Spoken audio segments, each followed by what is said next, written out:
Hi, this is Jim from TrekWorld, and you have questions, and I have answers concerning the new 350 scale Enterprise Refit by Tomy.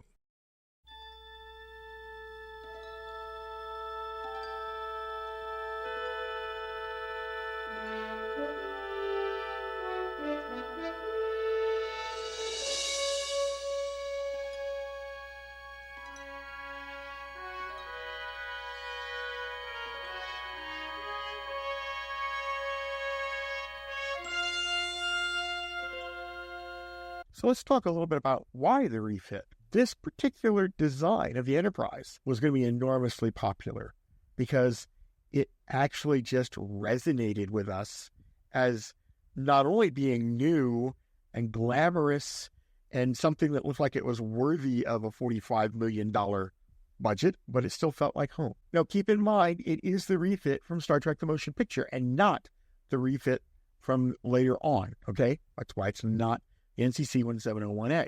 So the final color matches and paint and designs will all come from Star Trek The Motion Picture as a snapshot, if you will, of its brief moment of perfection. So here at the top of the video, let's go over some of the basic features that we know about, as well as some features that have been made clear to us since the original announcement was made a little over a week ago. One, of course, this is die-cast build, but I do want to point out that they're actually saying this is 85% die-cast and 15% plastic, which makes perfect sense because we know that there were plastic pieces on the TOS Enterprise that they sold us last year. Of course, we already knew about the iridescent paint pattern. The prototype that they're using, it appears to have been based on the color schemes that were used beginning with Star Trek II, The Wrath of Khan. So the expectation is that it will actually shift back to more of a slightly greenish background, I think, for Star Trek The Motion Picture. It is important to note here that Tomy has mentioned to us that they are licensed for Star Trek The Motion Picture. So the model is going to be representative of its state then, not in later movies. Obviously, we knew that his cells were going to light up. The impulse drive glows. There are some additional lighting effects, but there are no sound effects. Now, this was a point of confusion for a lot of people when we saw that on the bottom of the base, they actually had a button for fire control. But in reality, that button will be used for visual effects, such as when the photon torpedoes fire out of the front of the model. They actually do light up when that happens. And of course, the biggest thing that we're all sort of excited about right now is it is USB-C powered instead of using batteries, which is a huge step from last year. Now, of course, they're constantly reminding us every chance they get. They do not include the USB cord here, and that's fine. I mean, as expensive as the model is, it's sort of strange that a 50-cent cord isn't in the box, but you know what? I would bet it probably has more to do to anything else to the logistics of the supply chain they'll use. You know, the factories that build die-casts that they're going to work with may not actually have the supplies to include electrical components like that in the box. I'm sure if it were really just going to cost them an extra 50 cents, they'd do something about it. So I ask people, be a little bit more lenient in that because I think there's probably a supply chain reason for it. Now, several people have asked about the hangar deck, and we will take a look at that in a few minutes. But yes, they did confirm to us that it is a detailed hangar deck. It is not just the closed doors on the back of the ship. But they did want to point out that it does have no shuttles or people inside. And then, of course, the doors don't actually open. They come off, just like they did on the TOS Enterprise. We haven't really seen any good pictures of this just yet, but they also tell us we have a detailed officer's lounge. And we've seen, at least from far away, we've seen the detailed arboretum that's in there. Last but not least is the 5.6-inch Sarek Shuttlecraft with warp sled and display stand. They did actually make mention, and we'll take a look at that too, that you can actually remove the shuttle from the warp sled and then dock it with the Enterprise. Some basic details that they've given us is, of course, it is a 1:350 scale model. It's going to be just slightly under 3 feet long, about 16 inches high, and maybe, what is that? Looks like 11 inches wide. It will weigh approximately 20 pounds. This pretty much describes the TOS Enterprise as well. There's going to be some minor variations. I think this is a little bit longer than the TOS Enterprise, but pretty much the logistics of storing it and shipping it are pretty much the same. Obviously, it'll also be fully licensed and authorized by Paramount Global, again, for Star Trek The Motion Picture only. It is a limited edition. It will be pre-assembled, thank God, because people like me with 7 long thumbs can't put anything together. And then, of course, as they did the last time, they have given us their list of people that they've consulted with this. Gary Kerr, Carl Tate, Ben Swanson, Matt Cushman, and Mark Myers. All 5 of these gentlemen are very, very well known to the modeling community and the Star Trek fandom community as well. And last but not least, here are the facts as we know them concerning the actual offering. The pre-ordering campaign will begin on August 1st and will run through the end of August. The price has gone up to $699, which is a $100 increase over the TOS Enterprise. It will launch on their own crowdfunding platform. Several people asked if it's going to be Kickstarter. No, it's not. And it makes sort of sense to me, to be perfectly honest, because if they actually did do crowdfunding on a public crowdfunding platform, they would have to pay a royalty or a percentage of their sales. So it makes perfect sense for them to host it themselves in order to keep costs down for us. It will be shipped to the United States and Canada. It will not be shipped anywhere else in the world. However, if you live in a country other than the United States and Canada, you can go to the website of forward2me.com. That's FORWARD 2me.com, and arrange for it to be shipped to you. Basically what happens is this: you are given a warehouse address here in the United States. You give that to Tomy, then ships it to that warehouse. The warehouse contacts you and says, hey, I have a product here. Do you want me to forward it to you? You say yes, and it sends it to you. I do want to point out, this thing's going to be at least a 25-pound package with all of the packaging in it. So it is not going to be cheap, and most of these freight forwarding companies utilize air freight, not cargo freight, so it's going to be expensive. The current expected shipping date as of mid is October of 2025, and you will be charged your $699 when the campaign ends. That charge is expected to happen right around September 12th.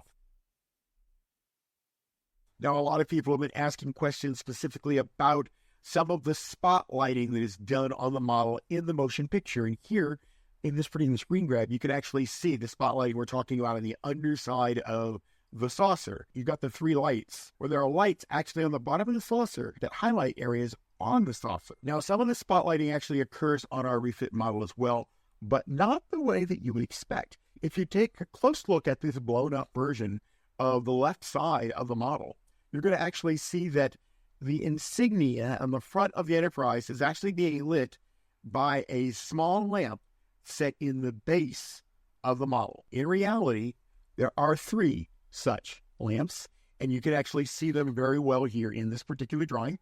But what they point at may not actually be as clear-cut. One, obviously, for this insignia, another one for the other side of the secondary hull, and then one for the underside of the saucer. Now, I grabbed this particular photo from the Tomy Plus Facebook group, and the errors are not quite where they really need to be, since they seem to indicate that everything's going up under the saucer, but it does nonetheless give you a perfect example of how the lights are actually tilted to give us that effect in the stand. Video. We now interrupt your video for this special announcement. That brings back memories. At least it does for me, okay? I just want to let you guys know, be sure to subscribe to the channel, because the next video that's coming out this week is going to be an in-depth review of the lawsuit response from Heritage Auctioneers against the allegations that they allegedly committed fraud. And in that video, we will go over the very court documents that were filed last week. So as we mentioned earlier, the shuttle bay is actually detailed.